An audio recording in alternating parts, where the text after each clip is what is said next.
teman-teman, hari ini kita akan membahas salah satu topik yang sangat penting dalam dunia bisnis, yaitu akuntansi manajemen. Materi yang akan kita bahas didasarkan pada karya terkemuka dalam bidang ini, yaitu buku yang ditulis oleh Sepbiares Kemanurung. Dalam buku ini, kita akan menjelajahi konsep-konsep kunci dalam akuntansi manajemen yang membantu para manajer dalam pengambilan keputusan yang tepat dan strategis. Mari kita mulai dengan menjelajahi inti dari akuntansi manajemen dan bagaimana penerapannya dapat mengubah cara kita memahami dan mengelola bisnis. Siap untuk memulai perjalanan ini bersama-sama? Let's go! Kita mulai dengan membahas isi dari bab 1 dari buku akuntansi manajemen berjudul Peran, Sejarah, dan Tujuan Akuntansi Manajemen, yaitu yang memberikan pengantar komprehensif mengenai akuntansi manajemen yang merupakan area kritis dalam pengelolaan dan pengambilan keputusan bisnis. Bab ini yang ditulis oleh Sepbiares Kemanurung bertujuan untuk memperkenalkan pembaca kepada konsep-konsep dasar akuntansi manajemen, sejarah perkembangannya, serta peran penting yang dimainkan oleh akuntansi manajemen dalam membantu manajemen dalam perencanaan, pengendalian, dan pengambilan keputusan. Pada awalnya, bab ini menjelaskan definisi dan ruang lingkup akuntansi manajemen. Membedakannya dari akuntansi keuangan, akuntansi manajemen lebih fokus penyediaan informasi internal untuk kebutuhan manajemen.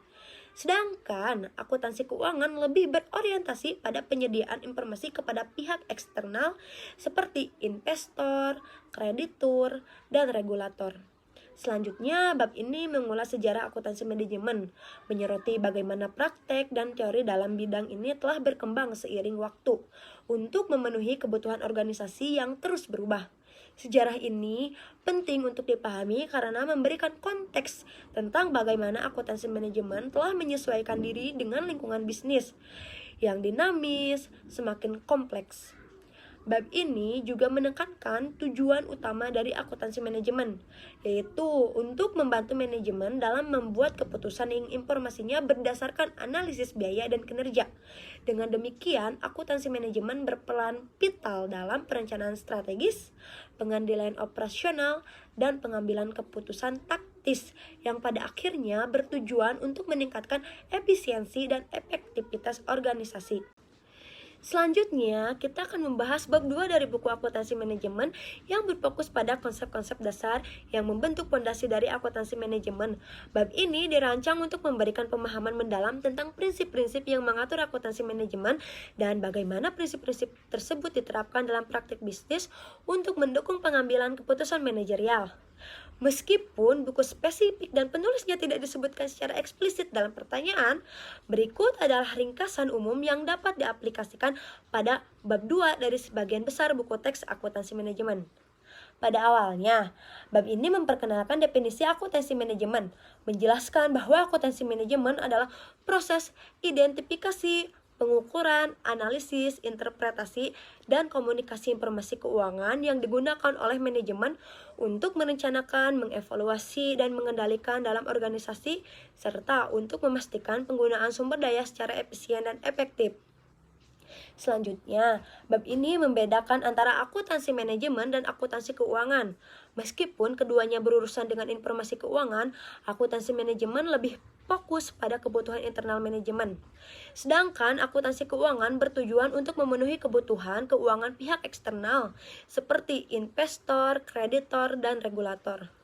Bab ini juga menjelaskan bagaimana informasi dari akuntansi manajemen digunakan dalam pengambilan keputusan. Ini termasuk perencanaan strategis, penganggaran, pengendalian operasional, dan pengambilan keputusan taktis. Informasi akuntansi manajemen membantu manajer dalam menetapkan tujuan, mengalokasikan sumber daya, dan menilai kinerja.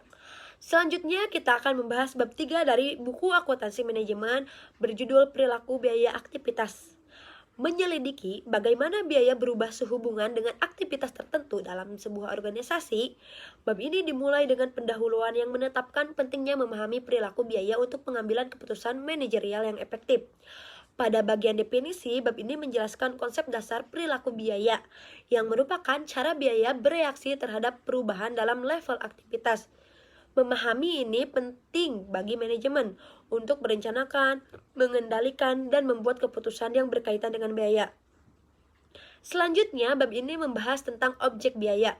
ukuran output, dan rentang waktu. Ini termasuk bagaimana biaya diklasifikasikan berdasarkan hubungannya dengan level aktivitas, seperti biaya variabel, biaya tetap, dan biaya campuran. Penjelasan ini membantu dalam mengidentifikasi bagaimana biaya berubah seiring dengan perubahan dalam volume produksi atau penjualan.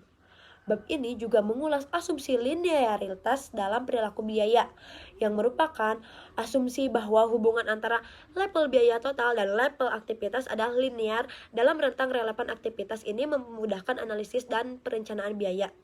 Klasifikasi perilaku biaya lebih lanjut dibahas memberikan pemahaman tentang bagaimana biaya dapat dikelompokkan berdasarkan bagaimana mereka tetap bereaksi terhadap perubahan dalam aktivitas.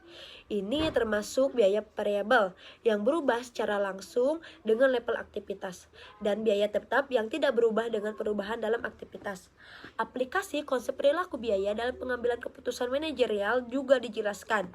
Ini termasuk bagaimana manajemen dapat menggunakan pemahaman tentang perilaku biaya untuk merencanakan anggaran, melakukan analisis titik impas, dan membuat keputusan tentang penetapan harga dan pengelolaan biaya. Kemudian kita akan membahas bab terakhir mengenai bab 5 dalam konteks buku akuntansi manajemen. Biasanya mengeksplorasi sistem penganggaran yang merupakan alat penting dalam perencanaan dan pengendalian keuangan sebuah organisasi. Pada awalnya, bab ini memperkenalkan konsep dasar penganggaran dan pentingnya penganggaran dalam proses perencanaan strategis. Penganggaran dijelaskan sebagai proses menyusun rencana keuangan formal untuk periode yang akan datang, yang membantu manajemen dalam menetapkan tujuan keuangan dan operasional. Selanjutnya, bab ini menjelaskan berbagai jenis anggaran yang digunakan dalam praktik bisnis, termasuk anggaran operasional, anggaran keuangan, dan anggaran fleksibel. Anggaran operasional berkaitan dengan pendapatan dan biaya operasional, sedangkan anggaran keuangan mencakup proyeksi aliran kas, neraca, dan laporan laba rugi. Anggaran fleksibel dijelaskan sebagai alat yang berguna untuk menyesuaikan anggaran dengan perubahan dalam level aktivitas. Bab ini juga membahas proses penyusunan anggaran yang melibatkan penetapan tujuan, estimasi pendapatan dan biaya, serta peninjauan dan persetujuan anggaran. Proses ini menekankan pentingnya partisipasi dari berbagai departemen dan tingkatan manajemen untuk memastikan bahwa anggaran mencerminkan tujuan organisasi secara keseluruhan. Pentingnya pengendalian anggaran sebagai alat manajemen juga ditekankan. Bab ini menjelaskan bagaimana pengendalian anggaran membantu manajemen dalam memantau kinerja keuangan, mengidentifikasi penyimpangan dari rencana, dan mengambil tindakan konkret. Nah, untuk saat ini kita sudah membahas materi dari bab 1 sampai bab 5 mengenai akuntansi biaya dalam buku karangan Sep Biariska Manurung dan kawan-kawan. Dalam penutup, mari kita refleksikan kembali perjalanan kita dalam memahami akuntansi manajemen. Kita telah menyelami pentingnya informasi akuntansi dalam mengelola bisnis dengan lebih efektif dan efisien.